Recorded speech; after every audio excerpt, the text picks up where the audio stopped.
Hello students, welcome to Arpan institute. आज के इस वीडियो हम देखेंगे इलेक्ट्रिक पोटेंशियल एंड कैपेसिटेंस। ये हमारा चैप्टर जो कि इलेक्ट्रोस्टैटिक का हमारा चैप्टर नंबर 2 माना जाता है। और इसमें हम यहाँ पे डिस्कस करने वाले हैं बहुत ही इंपॉर्टेंट टॉपिक जिसका नाम है कैपेसिटर या फिर कंडेंसर। अभी कैपेसिटर क्यों इंपॉर्टेंट है, क्योंकि आपको मालूम है कि आजकल जितनी भी हमारी इलेक्ट्रॉनिक डिवाइसेस हैं सभी में कैपेसिटर का यूज़ किया जा रहा है। उसका कई सारे पर्पस होते हैं, यानी कि इसके अंदर हम इलेक्ट्रोस्टैटिक एनर्जी हम स्टोर करते हैं, ये भी हमारा एक पर्पस होता है। तो इस तरीके से आप देखेंगे कि ये हमारा बहुत इंपॉर्टेंट टॉपिक है। तो आइए देखते हैं, हम जानते हैं कि व्हाट इज़ कैपेसिटर, कैपेसिटर क्या होता है और कितने टाइप का होता है, इसके बारे में यहाँ पे हम डिस्कस करते हैं। तो अगर हम यहाँ पे डेफिनेशन की बात करेंगे तो आपको यहाँ पे देख सकते हैं कि कैपेसिटर और कंडेंसर का जो डेफिनेशन है वो ये है कि एक capacitor is a device that stores electric energy. ठीक है, कि जो भी कैपेसिटर होता है ये अपने अंदर इलेक्ट्रिक एनर्जी को स्टोर करता है। और या अगर हम दूसरी डेफिनेशन की बात करेंगे तो यहाँ पे आप देख सकते हैं कि एक capacitor is a pair of two conductors, यानी कि हमेशा दो कंडक्टरों का पेयर होता है, वो किसी भी शेप के हो सकते हैं, which are close to each other and have equal and opposite charges. Okay, तो ये हमारी डेफिनेशन है। अब इसके बारे में हम ये जानते हैं कि हमारा कैपेसिटर क्या होता है, कैसे बनता है, वो आइए थोड़ा सा यहाँ पर डिस्कस करते हैं। जैसे कि आपको सिंपल कैपेसिटी के बारे में सबसे पहले यहाँ पे आपको सीखना होगा, जो कि हम आपको डिटेल में सिखाएंगे जब हम आप अच्छे से यहाँ पे क्लास करेंगे। तो अगर मैं बात करूँ, ये हमारा कोई कंडक्टर है, जो कि स्टार्टिंग में आप जानते हैं कि कोई भी कंडक्टर होता है वो न्यूट्रल होता है। अभी क्या करना है, इसको आपको चार्ज देना है। यहाँ पे कोई सोर्स होगा बैटरी का, वहाँ से चार्ज देना। तो यहाँ पे पहला चार्ज यहाँ पे कलेक्ट हुआ। तो पहले चार्ज को यहाँ पे आपको पता है कि कोई भी यहाँ पे वर्क नहीं करना पड़ा, क्योंकि वो सिंगल है, वो आराम से वहाँ से आकर के बैठ गया। लेकिन हाँ, जब ये नेक्स्ट चार्ज यहाँ से जाएगा, ठीक है, इस कंडक्टर के पास, तो पहले से पॉजिटिव यहाँ बैठा हुआ है, तो वो सिमिलर चार्ज को आने से क्या करेगा, रोकेगा, यानी कि वो रिपल करेगा। लेकिन फिर भी क्या होगा, इसको यहाँ से जा करके इसके पास में ही जाना है, मतलब एक चार्ज और यहाँ पे बैठना है। तो कन्फर्म है कि आपको इसके अगेंस्ट में काम करना पड़ा, वर्क करना पड़ा। ठीक है, तो अगर कभी भी किसी चार्ज के अगेंस्ट में हमें काम करना होता है तो हम जानते हैं उसको हम क्या बोलते हैं, पोटेंशियल। तो सीधे आपको मालूम चल गया कि कभी भी किसी भी कंडक्टर में अगर हम किसी भी चार्ज को स्टोर करते हैं तो कहीं ना कहीं पोटेंशियल राइज करता है। आप जितना यहाँ पे चार्ज देखिए स्टोर करेंगे उतना हमारा पोटेंशियल राइज करेगा। देखिए कंटिन्यू यहाँ पे चार्ज को स्टोर करने से हमारा पोटेंशियल राइज कर रहा है। तो ये आपको कॉन्सेप्ट समझा है कि हाँ, चार्ज देने से किसी भी कंडक्टर का पोटेंशियल इंक्रीज करता है। अब दूसरा चीज़ ये है कि अब हर कंडक्टर का एक कैपेसिटी फिक्स होता है, उसके साइज पे बेस्ड होता है कि उसका साइज कितना बड़ा है, तो उसकी कैपेसिटी फिक्स होती है। तो यहाँ पे आपको सीधे पता होना चाहिए कि हमारा यहाँ पे जो चार्ज है वो डायरेक्टली प्रोपोर्शनल होता है पोटेंशियल के। क्लियर, जितना चार्ज आप स्टोर कराएंगे उतना ही हमारे यहाँ पे पोटेंशियल यहाँ पे आएगा। तो अगर यहाँ से मैं यहाँ पे देखूंगा कि यहाँ पे क्या चीज़ कांस्टेंट है, देखिए कैपेसिटी, एक बार कैपेसिटी फुल हो गई तो वो कैपेसिटी यहाँ पे नहीं चेंज होने वाली है, कि किसी भी हर कंडक्टर की कैपेसिटी तो फिक्स होती है। तो यहाँ पे आप कह सकते हैं कि अगर मैं प्रोपोर्शनल को हटाऊंगा तो यहाँ पे एक कांस्टेंट सी आएगा जो कि एक कांस्टेंट को शो कर रहा है, और यहाँ पे we, that means C equal to आप लिख सकते हैं क्यू बाई वी। ओके, यहाँ पे हमारा जो ये सी है ये हमारा है कैपेसिटी, जो कि एक नॉर्मल कंडक्टर के पास में होता है, या फिर आप कह सकते हैं। ठीक है, अब ये अलग अलग जो शेप के होते हैं, साइज के होते हैं, उनका कैपेसिटी अलग अलग हो सकता है।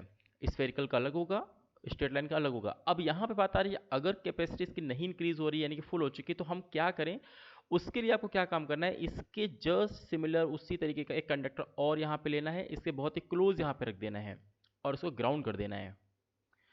तो जिससे क्या होगा कि ये हमारा जो भी चार्जेस होता है ये अपने अपोजिट चार्जेस को यहाँ पे अट्रैक्ट करेगा, और जो सॉरी हाँ, अपोजिट को अट्रैक्ट करेगा और यहाँ पे सिमिलर को रिपेल करेगा, जो कि ग्राउंड में चला जाएगा। तो किसी भी कैपेसिटी कंडक्टर की कैपेसिटी को इंक्रीज कराने के लिए जो भी हम डिवाइस यूज़ करते हैं वो होती है हमारी क्या, कैपेसिटर। तो आई होप आपको इसका पहले तो बेसिक डेफिनेशन समझ में आया होगा। उसके बाद मैंने आपको कैपेसिटी पढ़ाया कि व्हाट इज़ कैपेसिटी, वो आपको समझाया मैंने। उसके बाद मैंने ये बताया कि कैपेसिटी हम कैसे इंक्रीज कर सकते हैं, उसके जस्ट उसी शेप का अगर हम एक और कंडक्टर उसके पास में ला करके रख दें तो कैपेसिटी क्या करेगा, उसकी इंक्रीज हो जाती है। तो अब ये हो गया आपका बेसिक, तो आपको मालूम चल गया कि हाँ, कैपेसिटी का जो बेसिक फॉर्मूला है वो है क्यू बाई वी। अब इसी के हिसाब से अगर मैं बात करूंगा इसका यूनिट, तो आपको अगर मैं यहाँ पे बोलूँ कि यूनिट, तो आपको इसका फॉर्मूला बेस पे यूनिट देखेंगे तो चार्ज का होता है कूलॉम, तो यहाँ पे इसका यूनिट लिखेंगे कूलॉम्ब, और जो यहाँ पे वी है इसका होता है वोल्ट, तो यहाँ पे आप वोल्ट लिखेंगे, कूलॉम पर वोल्ट। या फिर इसका जो हमारा स्टैंडर्ड यूनिट होता है उसको कहते हैं फैरड, तो यहाँ पे आप सीधे फैरड भी कह सकते हैं। क्लियर? तो ये चीज़ें आपको पहले याद रखनी है कि हाँ इसका हमारा यूनिट क्या होता है। और उसी तरीके से अगर मैं बात करूँ कि जो इसके डायमेंशन होती है, डायमेंशनल फॉर्मूला, ठीक है, तो डायमेंशन आपको याद रखनी है कि इसकी कैलकुलेट करने के बाद जो डायमेंशन आती है वो होती है एम की पावर -1, एल की पावर -2, टी की power 4 and A means current की पावर 2 एम्पियर। ओके, तो ये आपको बेसिक पहले पता होना चाहिए कि हाँ ये कैपेसिटर है क्या। और इसको मैंने बताया कि प्रैक्टिकली इसको कहाँ यूज़ करते हैं, जितने भी इलेक्ट्रॉनिक डिवाइसेस होती हैं वहाँ पे इसका यूज़ करते हैं, ताकि हमारी एनर्जी इसके अंदर स्टोर हो जाए, किसके फॉर्म में, इलेक्ट्रोस्टैटिक एनर्जी के फॉर्म में। तो आई होप आपको इतनी बात समझ में आ गई होगी। अब आइए इसके बाद हम देखते हैं कि हमारे जो कैपेसिटर है कितने टाइप के देखिए होते हैं।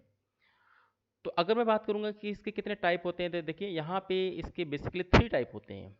ठीक है, इसके बेसिकली 3 टाइप होते हैं। कौन कौन से होते हैं देखिए, एक हमारा पहला होता है जिसको हम कहते हैं पैरेलल प्लेट कैपेसिटर।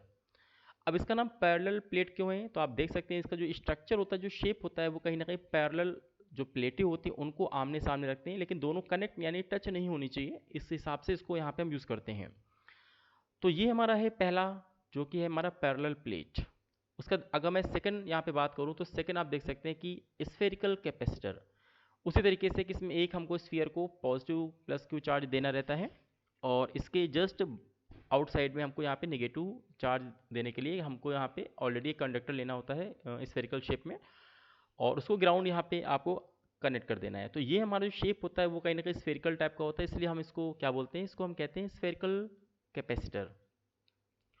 और अगर हम बात करेंगे थर्ड वाले की, तो थर्ड वाला हमारा होता है जिसको हम कहते हैं सिलेंड्रिकल कैपेसिटर। अब इसका जो शेप होता है वो देखने में आपको एक सिलेंडर की तरह दिखाई देगा, तो इसलिए इसका नाम होता है सिलेंड्रिकल कैपेसिटर। तो आई होप आपको ज्योमेट्री यानी कि उनके शेप देख करके पहले समझ लेना है कि वो हमारा किस तरीके का कैपेसिटर हुआ है।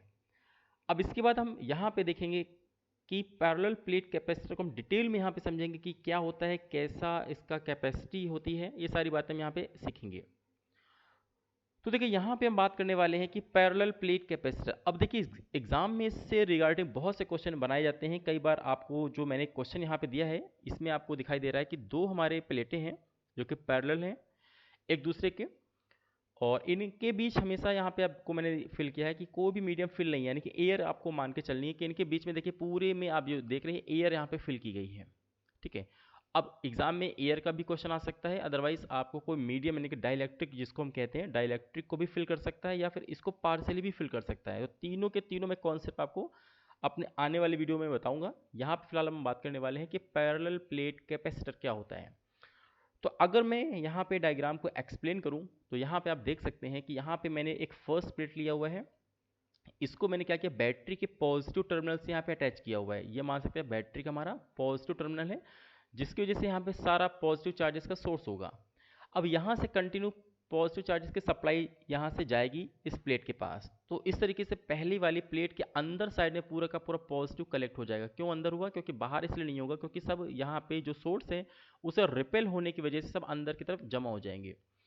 अब इसके ठीक सामने यहाँ पे एक सेकेंड प्लेट रखी हुई है, जो कि आप देख सकते हैं कि सेकेंड जो प्लेट है हमारी, ये अपोजिट चार्जेस की तरफ अट्रैक्ट होगी, यानी कि माइनस इसके आपको दिखाई देगा कि अंदर साइड में होगा, और जो पॉजिटिव चार्जेस होगा बाहर साइड में आपको दिखाई देगा। लेकिन ग्राउंड होने की वजह से ये हमारा जो पॉजिटिव चार्जेस है वो कहीं ना कहीं ग्राउंड में चला जाएगा। तो आपको सेकंड प्लेट में पॉजिटिव चार्ज को नहीं शो करना है।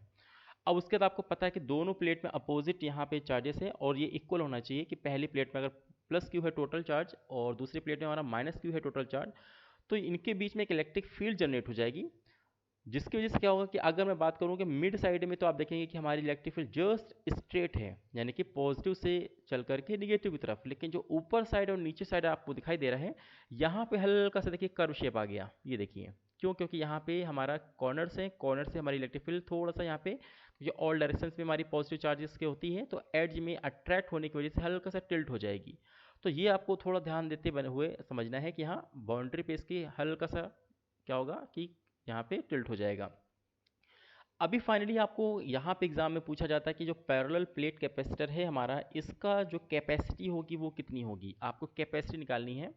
तो वी नो दैट कि जो कैपेसिटी होती है वो हमारी होती है total charge by total potential. Clear. अब देखिए यहाँ पे चार्ज जो मैं यहाँ पे लिखा है मैंने, ये आपको ऑलरेडी पता है कि चार्जेस तो यहाँ पे कंफर्म है, आपको फिक्स है, एग्जाम में क्वेश्चन में दिया होगा कि हाँ आपका कितना आपने चार्ज उन प्लेटों को दिया हुआ है, means this is the known quantity. Mainly हमें फोकस करना है पोटेंशियल पे। ये देखिए जैसे ही आपने पोटेंशियल फाइंड किया, बस पहली क्वेश्चन मान लेता हूँ उसको मैं, कि पहले क्वेश्चन में आपको जस्ट यहाँ पे पुट कर देना है तो आपको मालूम चल जाएगा हाँ कैपेसिटी कितनी है। तो हमारा देखिए पूरा टारगेट होगा कि इस या किसी भी कैपेसिटर में हमारा मेन टारगेट रहता है हम उसका पोटेंशियल को फाइंड करें। तो अब आइए देखते हैं कि अगर हम पोटेंशियल को फाइंड करेंगे तो कैसे फाइंड करेंगे। तो यहाँ पे हमको पोटेंशियल एक्चुअली फाइंड करना है।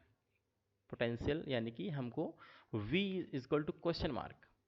अब कैसे फाइंड करेंगे इसके लिए मैं आपको बता दूं कि देखिए ये जो हमने पैरेलल प्लेट कैपेसिटर बनाया है, तो आपको पता है कि ये स्ट्रेट लाइन नहीं, ये कहीं ना कहीं एक प्लेटें हैं, उनका एरिया होगा, यानी कि ये आपकी जो प्लेट है ये कहीं ना कहीं लाइन नहीं बल्कि प्लेट है, दैट मीन्स इसका एक एरिया होगा कैपिटल ए मान लेते हैं। और उसी तरीके से हमारी जो सेकंड प्लेट है इसका भी एरिया हम कैपिटल ए मान लेते हैं, और दोनों प्लेटों के बीच का जो गैप है उसको मान लेते हैं स्मॉल डी। ये देखिए ठीक है।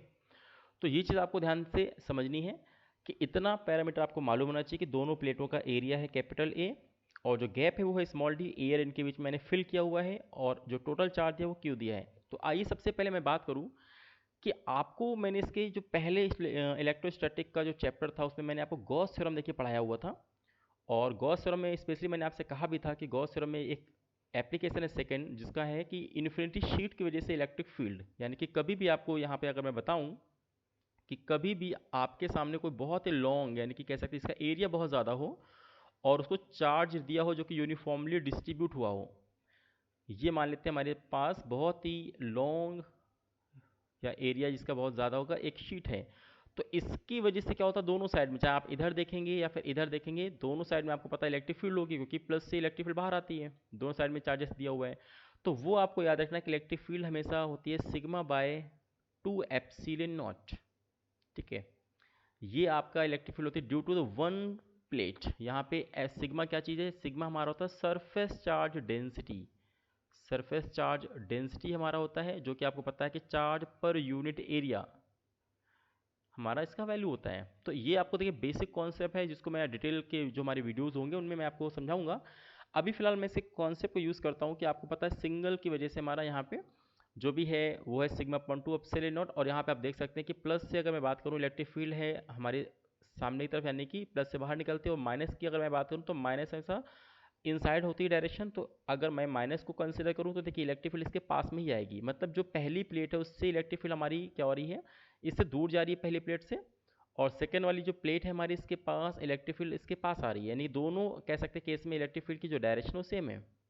तो अगर मैं बात करूँगा कि जो टोटल इलेक्ट्रिक फील्ड है कैपेसिटर के मिड में, टोटल हमारी अगर मैं बात करूँ कि इलेक्ट्रिक जो फील्ड है वो कितनी होगी, तो उसके लिए आपको यहाँ पे सीधे लिखना है कि electric field is equal to, अब देखिए इलेक्ट्रिक फील्ड हमारा वेक्टर क्वांटिटी होता है तो यहाँ पे E1 vector plus E2 vector लिखना है, बट यहाँ पे क्योंकि डायरेक्शन सिमिलर है तो इनका जो रिजल्ट होगा उसमें मैग्नीट्यूड हमको सिंपल ऐड कर देना है कि E equal to E1 plus E2।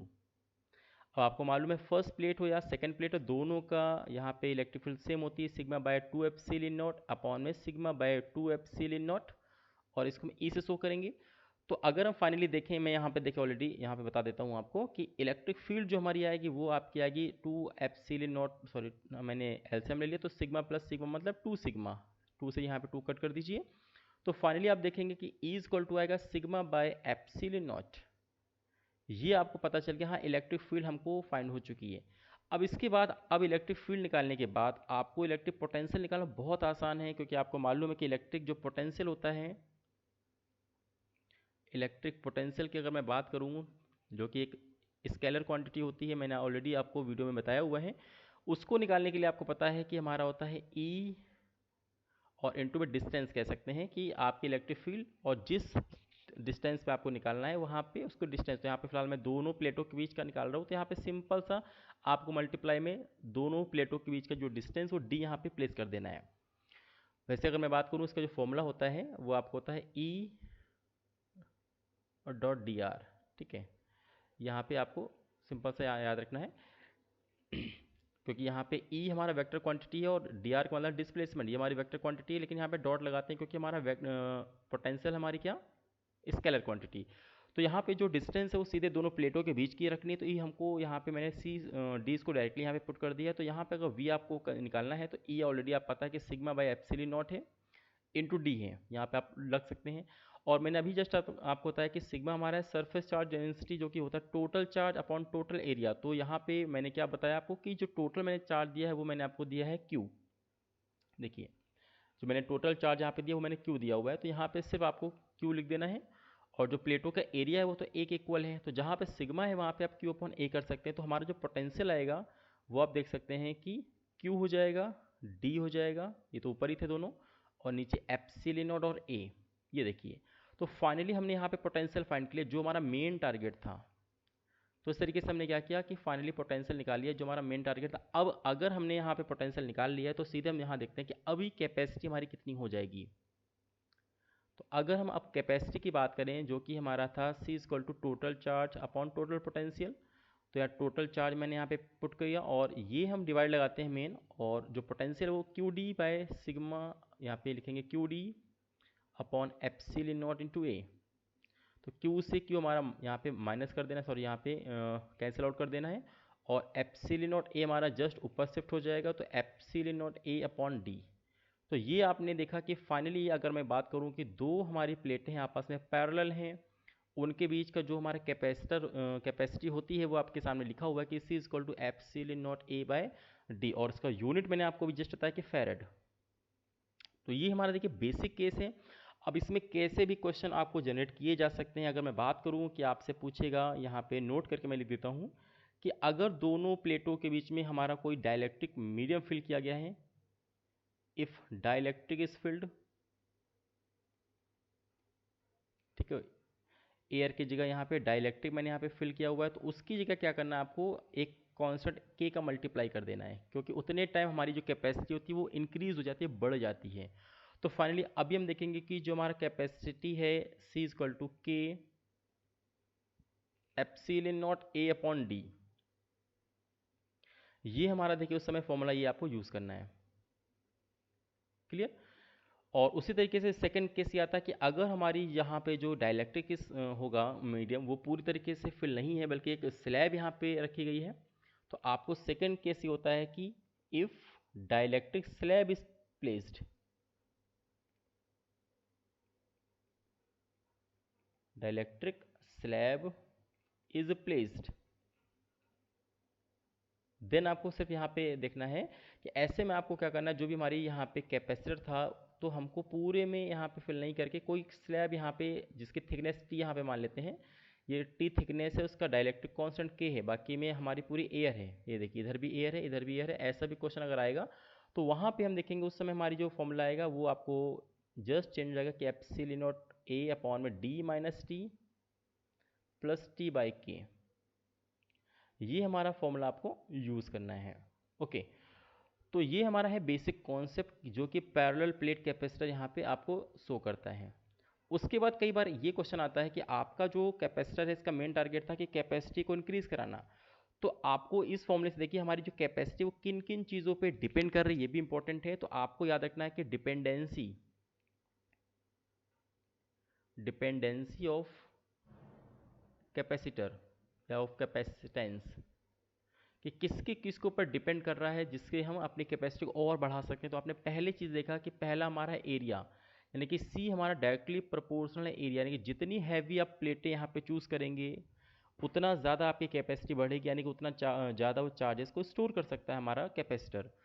Second अगर यहाँ पे मैं बात करूँ तो यहाँ पे आप देख रहे हैं कि जो हमारा सी है वो आपका इन्वर्सली प्रोपोर्शनल है कि स्मॉल डी, यानी डिस्टेंस, यानी कि आप जितना डिस्टेंस कम रखेंगे उतना हमारी कैपेसिटी ज़्यादा होगी।